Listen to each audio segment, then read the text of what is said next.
Yol nişanı sürücülərə, piyadalara və digər yol hərəkəti iştirakçılarına məlumat vermək, xəbərdarlıq etmək və ya müəyyən qaydaları bildirmək üçündür. Bu işarələrin hər birinin özünün tələbləri var.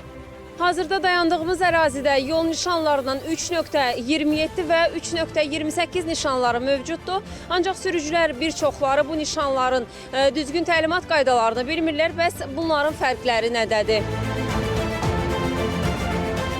3.27 nişanı qətiyyən saxlamaq olmaz. 3.28 isə qısa müddət saxlamaq olar, ancaq parklanma olmaz. Bu nişanların tələblərinin pozulması çox zaman sürücülərin yol hərəkəti qaydalarının şifahi nəzəriyyəsindən xəbərdar olmaması ilə bağlıdır. Məsələn, 3.28 nişanı.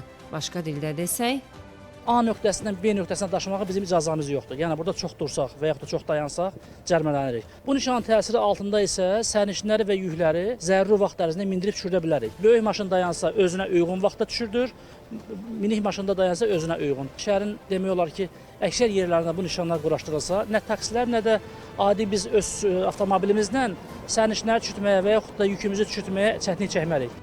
heç bir səbəblə dayanmaq olmaz. Bu nişanın təsir zonası adətən işarənin quraşdırıldığı yerdən növbəti kəsişməyə qədər və ya onu ləğv edən başqa nişana qədər davam edir. 3.27 nişanının tələblərini bəzi istisna hallarda pozmaq mümkündür.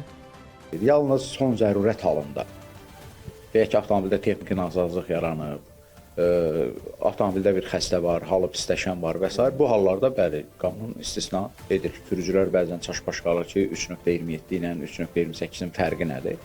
3.27-nin üzərində X formalı bir siluet var və bu görüntü onu deyir ki, burada ümumiyyətlə dayanmaq, durmaq qadağandır. Bəzən sürücülər deyir ki, 5 saniyə dayanmışdım, cərimə gəldi.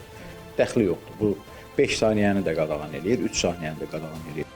Sözü gedən nişanların təsir zonasında qaydanı pozduqda cərimə balı nəzərdə tutulmur. Bal yazılmasa da qayda pozuntusuna görə sürücülər 20 manat məbləğində cərimə edilirlər. Ümumiyyətlə, bütün yol nişanlarının tələblərinə əməl etmək bizi sadəcə maddi zərərdən yox, həm də təhlükələrdən sığortalayır. Nigar Babayeva, Zaur Haşimov, Telesər.